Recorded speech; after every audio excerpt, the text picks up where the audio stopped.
اعوذ باللہ من الشیطان الرجیم بسم اللہ الرحمن الرحیم الحمد للہ رب العالمین والصلاة والسلام علی اشرف الانبیاء والمرسلین وآلہ طیبین طاہرین المعصومین ولعنۃ اللہ علی اعدائہم اجمعین۔ امام حسین علیہ السلام فور عالمی چینل کربلا مقدسہ کے آن لائن ٹرانسمیشن پروگرام معرفت منتظر اجل اللہ تعالی فرجہ الشریف میں آپ کی خدمت میں حاضر ہے، اور جیسے آپ کے علم میں ہے کہ ہماری گفتگو کا سلسلہ حضرت منجی عالم بشریت امام مہدی موعود اجل اللہ تعالی فرجہ الشریف کے عنوان سے جاری ہے، اور اس پروگرام کا مقصد بھی یہی ہے کہ امام زمانہ علیہ السلام وقت کے امام کی معرفت لوگوں تک پہنچائی جا سکے۔ البتہ آپ کی خدمت میں عرض کروں کہ جو شیعہ ہے یہ ایک شیعہ، اس کی جو تینت ہے اس کے اندر ولایت حضرت امیر المومنین علیہ السلام شامل ہے، اور اس کی جہاں سے خلقت ہوئی ہے وہ ولایت حضرت امیر المومنین علیہ السلام وہاں سے اس کے ساتھ ہے۔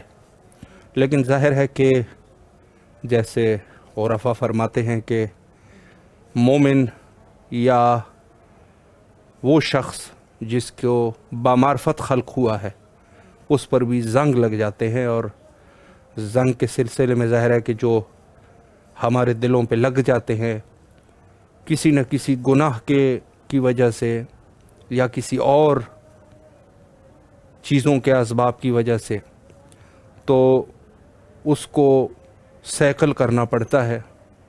ظاہر ہے کہ جیسے لوہے کو سیکل کیا جاتا ہے اسی طرح ہمیں اپنے دلوں کو بھی اسی طریقے سے سیکل کرنا پڑے گا اور صاف کرنا پڑے گا، تاکہ ولایت امیر المومنین علیہ السلام جہاں سے ہماری بنیاد ہے، جہاں سے ہماری تینت ہے، جہاں سے ہمیں خل کر گیا ہے، اس میں ہم انشاءاللہ اس مقصد تک پہنچ سکے، چونکہ ظاہر ہے کہ انسان کی خلقت معرفت اللہ کے لیے، اللہ کی معرفت کے لیے ہوئی ہے، تو ہمیں اس منزل تک پہنچنا ہے، اور ظاہر ہے کہ اس منزل کے لیے ہمیں بہت ساری چیلنجز کا بھی سامنا ہے، چونکہ ایک طرف سے اگر دنیا ہے اور دنیا میں انسان رہ رہا ہے تو ظاہر ہے کہ بہت سارے امتحانات سے اس کو گزرنا پڑے گا، اور اس امتحانات میں سے کچھ ایسے امتحان بھی ہوتے ہیں کہ انسان بسا اوقات مشکل ہو جاتا ہے کہ اس سے رد کر لیں، اس سے گزر جائے۔ تو اللہ کے وہ امتحانات جو واقعاً ہمارے برداشت سے باہر ہے، اس کے لیے ہمیں توبہ کرنی چاہیے اور اللہ سے توفیق طلب کرنی چاہیے۔ آج کے ہمارے معزز مہمان حجت الاسلام المسلمین عالی جناب علامہ سید محمد تقی نقوی القمی صاحب ہمارے ساتھ موجود ہیں۔ انشاءاللہ العزیز سوالات کا سلسلہ کریں گے قبلہ کی خدمت میں، اور ان کے علم سے انشاءاللہ استفادہ کرتے ہیں۔ السلام علیکم ورحمۃ اللہ وبرکاتہ۔ وعلیکم السلام ورحمۃ اللہ وبرکاتہ۔ قبلہ خیریت سے ہے انشاءاللہ، طبیعت مزاج بخیر ہے؟ الحمدللہ، آپ کی دعاؤں کے صدقے اللہ کا شکر ہے۔ آپ سنیں خیریت سے ہیں؟ الحمدللہ، قبلہ آپ کی دعائیں ہیں، شکریہ۔ سب سے پہلے تو امام حسین علیہ السلام ٹی وی کے تمام اراکین کی طرف سے آپ کے نہایت ہی ممنون اور مشکور ہے کہ ظاہر ہے آپ مسافرت میں بھی تھے، ظاہراً مشہد مقدس میں۔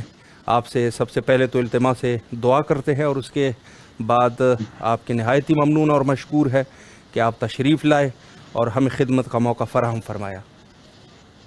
سلامت رہیں ہم چنین، اور آپ کے تمام جتنے بھی کارکنان ہیں، اور امام حسین ٹی وی کے جتنے بھی دوستان جو زحمت کوشش کاوش کرتے ہیں، اللہ آپ کی زحمت کو عبادت میں شمار فرمائے، اور تمام کو امام زمانہ کا حقیقی جانثار اور ناصر قرار فرمائے۔ الہی آمین، الہی آمین۔ شکر گزار ہے قبلہ آپ کے خوبصورت دعاؤں کے، اور میں مومنین کا وقت لیے بغیر اور قبلہ آپ کا وقت لیے بغیر آپ کی خدمت عالیہ میں سوالات کا سلسلہ شروع کرنا چاہوں گا۔ اور ظاہر ہے کہ قبلہ ہمارا جو پروگرام کا عنوان ہے ظاہر ہے معرفت ہے، اور معرفت میں بہت ساری بحثیں آ جاتی ہے، تو پہلا سوال میں معرفت کے عنوان سے آپ کی خدمت میں کرنا چاہوں گا کہ معرفت امام کیا ہے، اور اس کے حصول کے لیے ہماری کیا ذمہ داری ہے، اس پر اگر قبلہ وضاحت ہو جائے۔ جی جزاکم اللہ۔ انشاءاللہ بسم اللہ الرحمن الرحیم، الحمدللہ رب العالمین وبہ نستعین، اللہم اجل ولیک الفرج وصلی اللہ علی محمد وآل محمد۔ سب سے پہلے تمام ناظرین کو اور آپ کے ساتھ موجود جتنے بھی دوستان ہیں تمام کی خدمت میں سلام عرض کرتا ہوں۔ علیکم السلام۔ اور اسی ابتدا سے کہ جو لفظ معرفت ہے اور ذمہ داری معرفت ہے، جی ان دونوں چیزوں میں ابتداءً ہمیں یہ دیکھنا پڑے گا کہ آیا جس معرفت کا ہمیں حکم دیا گیا ہے، اللہ رب العزت نے جب اس کائنات کو خلق کیا اور ان تمام چیزوں کو خلق کرنے کے باوجود، اور محمد و آل محمد کا مرکز و محور جو یہ کائنات ہے، جن کے سبب اس کائنات کو بھی خلق کیا، تو بھی یہی کہا کہ میں چاہتا تھا پہچانا جاؤں، میری معرفت حاصل کی جائے۔ سبحان اللہ۔ یعنی در حقیقت اگر دیکھا جائے تو خود ابتدائے توحید جو ہے وہ معرفت کے اوپر ہے۔ اللہ۔ اب یہاں پر بعض لوگ جو ہے معرفت کو لفظی معنوں میں لیتے ہیں، ظاہری معنوں میں، اور یہاں علماء فقہا بھی ہمیں اس چیز کی طرف متوجہ کرتے ہیں، آیا ہم صرف لفظ معرفت تک ہی مقید ہیں یا اس کا کوئی دائرہ کار ہم نے وسیع کیا ہے جس میں ہم سمجھنے کی کوشش کریں کہ حصول معرفت میں معرفت امام زمان کتنا ضروری ہے۔ بے شک۔ اور در حقیقت جو امام زمان علیہ الصلوۃ والسلام کی معرفت ہے وہ در حقیقت خدا کی معرفت ہے۔ سبحان اللہ۔ اور بحار الانوار میں امام صادق علیہ الصلوۃ والسلام فرماتے ہیں، ان سے ایک محفل جو ہے وہ موجود تھی، اس میں صحابی نے سوال کیا کہ مولا یہ جو آپ فرماتے ہیں کہ اپنے زمانے کے امام کی جو اس زمانے میں موجود ہو اس کی معرفت ہر انسان کے اوپر واجب ہے، تو مولا اس معرفت سے مراد کیا ہے؟ جی۔ تو جو مولا نے بہترین الفاظ میں اس معرفت کو واضح کیا ہے، وہی الفاظ میں اپنے ناظرین مومنین تک پہنچانا چاہوں گا۔ بسم اللہ۔ تو مولا نے فرمایا کہ اے عبد خدا کہ امام کی معرفت سے مراد در حقیقت یہ ہے کہ دعا کرنی چاہیے کہ اے اللہ ہمیں تو اپنی معرفت عطا فرما۔ اللہ اکبر، اللہ اکبر۔ یعنی یہ معرفت امام ہمیں رستہ دکھاتی ہے خدا کی معرفت کو حاصل کرنے کا۔ بے شک۔ یعنی امام ہمیں ایک راستہ بتا رہے ہیں اور ہمیں متوجہ کرا رہے ہیں کہ اگر امام کی معرفت سے مراد صرف نہیں ہے کہ ذات امام کی ہی معرفت ہونا، نہیں، بلکہ امام کی معرفت بے عین ہی خدا کے ان پوشیدہ رازوں کو اور اسرار الہی کو جاننا اور اس کی حکمت و قدرت اور تمام ان چیزوں کا اقرار کرنا اور انہیں ماننا اور قبول کرنا ہی در حقیقت امام کی معرفت بے عین ہی خدا کی معرفت۔ سبحان اللہ، سبحان اللہ۔ پھر کہا کہ مولا پھر یہ جو خدا کی معرفت ہے جی، اس کو کیسے حاصل کیا جائے، جس میں آپ نے اتنی وسیع دائرہ کار میں یہ تمام چیزیں آپ نے ذکر فرما دی۔ تو مولا نے فرمایا کہ اگر خدا کی معرفت حاصل کرنا چاہتے ہو تو میں صادق آل محمد فرماتا ہوں اپنے زمانے کے امام کی معرفت حاصل۔ سبحان اللہ، سبحان اللہ۔ بے شک۔ اگر خدا کی معرفت حاصل، کیونکہ یعنی پہلی چیز فرمایا کہ امام کی معرفت یعنی خدا کی معرفت حاصل کرنے کا طریقہ ہے اور رستہ ہے۔ اور جب اس نے کہا کہ خدا کی معرفت کیسے حاصل کریں تو کہا کہ امام کی معرفت حاصل کرو تاکہ خدا کی معرفت حاصل ہو جائے۔ اللہ اکبر۔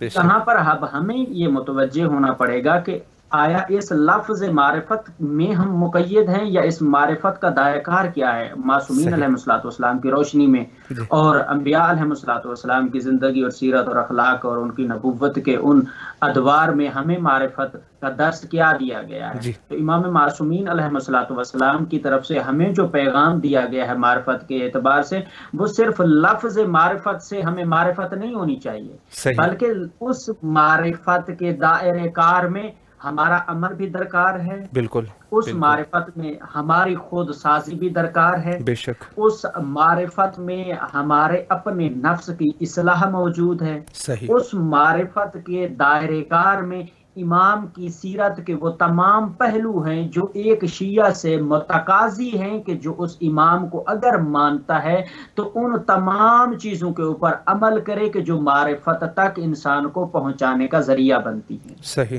صحیح، بالکل۔ نمبر ایک۔ دوسرے نمبر پہ پھر سوال کیا گیا امام زین العابدین علیہ الصلوۃ والسلام سے جی، کہ مولا یہ جو معرفت کے راز ہیں جی، کیا آیا ان رازوں سے کوئی آگاہ ہے؟ تو صحیح، امام زین العابدین علیہ الصلوۃ والسلام نے فرمایا کہ اگر معرفت کا ایک راز جاننا چاہتے ہو، جتنے بھی راز ہیں ان میں سے اگر ایک راز جاننا چاہتے ہو تو اس معرفت کا ایک راز میں زین العابدین علیہ الصلوۃ والسلام، سبحان اللہ، سبحان اللہ، بے شک، بے یعنی شک، امام زین العابدین اللہ فرما اکبر، رہے ہیں کہ جو جی، زمانے کا امام ہے یہ صرف ایک لفظ نہیں ہے معرفت، صحیح، بلکہ مولا امام زین العابدین فرمانا چاہتے ہیں کہ معرفت کے رازوں میں سے ایک راز معرفت خود وہ امام ہے جس اللہ، کی معرفت حاصل ہے۔ اللہ، بے اب شک، معرفت اگر راز ہے تو راز کو تلاش کیا جاتا ہے، صحیح، بالکل، اس کو پہچانا جاتا ہے، اس کو ڈھونڈا جاتا ہے، اس کے لیے تڑپ ہوتی ہے، اس کے لیے انسان تگ و دو کرتا ہے، سعی کرتا ہے۔ یقیناً، تو جب امام زمان علیہ الصلوۃ والسلام یقیناً بالیقین فرمان امام زین العابدین کے مطابق ایک راز معرفت ہیں جی، تو ہماری ذمہ داری حصول معرفت میں یہ ہے ہم دیکھیں کہ وہ معرفت کہاں ہے، تو اللہ، پھر ہمیں مقامات کا تعین کرنا پڑے گا۔ اللہ اگر ہم اکبر، معرفت حاصل کرنے چاہیں گے تو پھر ہمیں علی کی ذات سے بھی وہ معرفت ملے گی، بالکل، حسن کی ذات سے ملے گی، واہ، حسین کی ذات سے ملے گی، رسول سبحان کی اللہ، ذات سے ملے گی، بے یعنی شک، انہی کے دامن دائرے میں وہ وسعت موجود ہے جہاں سے ہم معرفت کا وہ مقام حاصل کر کے راستہ مہدویت کی طرف جو ہے وہ چل سبحان کر اللہ، امام کے اس معرفت کے مقام پر پہنچ کر امام کو سلام عرض کریں کہ بے آپ کے شک، معرفت کے وہ رہوار آپ کی خدمت میں آ چکے ہیں۔ بے شک، بے شک، تیسری یقیناً، اور آخری چیز اس میں جی، جو ضروری ہے جی، بسم کہ اللہ، ہماری ذمہ داری معرفت میں کیا ہے۔ صحیح، جہاں پر ہم نے یہ دیکھ لیا کہ امام نے ہمیں معرفت کے بارے میں کیا کہا اور امام زین العابدین نے کہا کہ ایک راز معرفت ہے، تیسری ہماری ذمہ داریوں میں اس جی، معرفت کے رازوں میں جو کہ ہمارا موضوع بھی ہے کہ معرفت امام، جی، تو جی، جیسے رسول نے بھی کہا، ہمارے پچھلے سلسلہ سوالات میں بھی یہ ذکر موضوع جو ہے وہ ذکر ہوا ہے جی، کہ جی، رسول نے فرمایا من مات ولم یعرف امام الزمان ہی مات میتۃ جاہلیہ، جی، کہ جو بندہ اپنے زمانے کے امام کی معرفت نہ رکھے مات بالکل، کافرہ، مات نصرانیہ، مات اللہ، یہودیہ، اللہ، وہ بے شک، مسلمان ہو کر نہیں بلکہ یہودی نصرانی ہو کر وہ اللہ مرا ہے، اکبر، مسلمان ہو کر مرا اگر اپنے زمانے کے امام کی معرفت نہ رکھتا ہو۔ تو اللہ یہاں اکبر، پر میں ایک جملہ ضرور عرض کروں گا، بسم اللہ، آغا انصاریان کا بہت ہی خوبصورت جملہ ان کے جی، درس میں سننے کو ملا امام کے حوالے سے۔ جی، وہ فرماتے ہیں کہ امام علیہ الصلوۃ والسلام کے جی، حصول معرفت کی ذمہ داریوں میں سے ایک ذمہ داری جو سب سے بڑی جی، اور سب سے اہم اور مہم ہے جو ہمیں امام تک پہنچا سکتی ہے اور ہمیں گزشتہ، آئندہ اور حال میں اس صحیح، کاش سے بچا دے گی۔ جی، بہت ہی قابل غور اور بہت بہترین جملہ ہے کہ اس کاش سے ہمیں بچا دے گی کہ اگر ہم حال میں موجود ہیں اور گزرتا ہوا لمحہ ہمیں کاش کی طرف متوجہ نہ کرتے اور آئندے والے زمانے کے ہم منتظر ہیں، ہمیں نہیں پتا، نہیں معلوم کہ اللہ نے ہمیں کتنی زندگی عطا کی ہے، جی، اور اس ہر لمحے میں گزرتا ہوا وہ لمحہ جو ماضی بن جائے اس کاش سے، اور جو گزشتہ زندگی گزر چکی ہے اس میں آنے والے وقت میں جو کاش انسان کے ذہن میں آئے کہ کاش میں امام کی معرفت لے لیتا، حاصل کر لیتا، خدا کی معرفت کو حاصل کر لیتا، اس صحیح، کاش سے بچنے کے لیے صرف اگر انسان ایک کام بھی کر لے تو وہ امام کی معرفت کے اس راستے کے اوپر کامزن ہو کر سرخرو اور سرفراز ہو سکتا ہے۔ تو سبحان آقا نے اللہ، کہا وہ ایک کام جو سب سے زیادہ مہم ہے جی، وہ یہ ہے کہ وہ فقط اور فقط اپنی اصلاح نفس کر لے تو وہ معرفت امام کی ان سیڑھیوں کو طے کرتے ہوئے راستہ مہدویت تک پہنچ سکتا ہے۔ سبحان اللہ، سبحان اللہ، بالکل۔ اصلاح نفس کیا ہے؟ اصلاح نفس یہ ہے کہ انسان کی فکر مہدویت کے ترازو میں پوری ہونی چاہیے۔ جی صحیح۔ انسان کے اصلاح نفس کا ایک زینہ یہ ہے کہ اس کی گفتگو مہدویت کے دائرے میں گھومے، اس سے باہر نہیں ہونی چاہیے۔ صحیح۔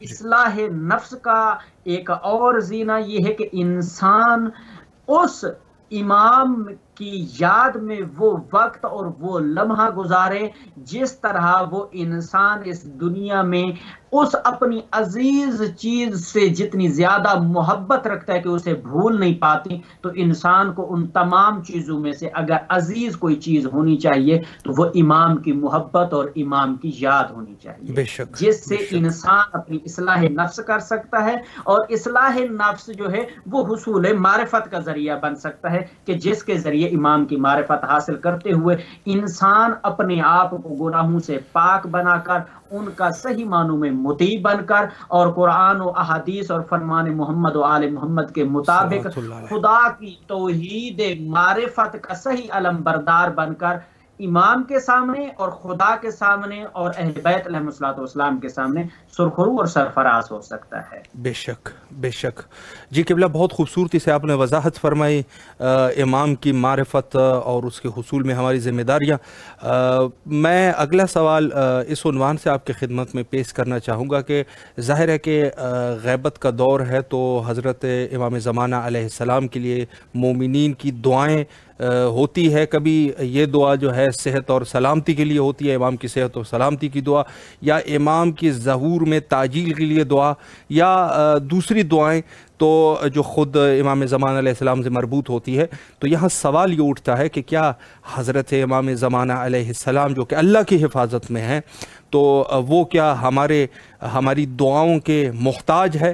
اور بہت سارے یہ مومنین ہیں وہ بھی یہی کہتے ہیں کہ امام ظاہر ہے کہ ہمارے دعاؤں کے محتاج نہیں ہے، تو پھر ضرورت بھی نہیں ہے۔ البتہ وہ مومنین ظاہر ہے ان کو مومنین ہی کہا جا سکتا ہے کہ جو مختلف اس میں ہیں۔ تو اس پر اگر ایک وضاحت ہو جائے۔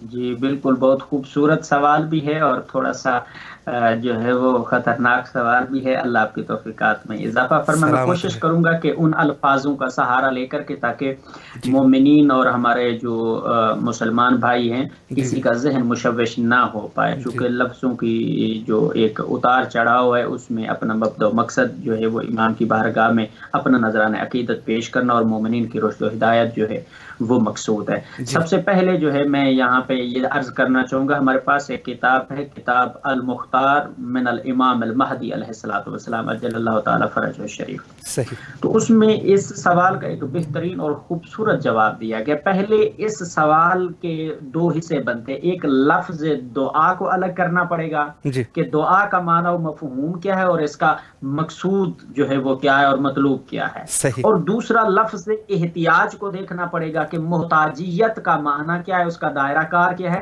اور آیا وہ اطلاق ہوتا ہے حجت خدا پر یا نہیں ہوتا۔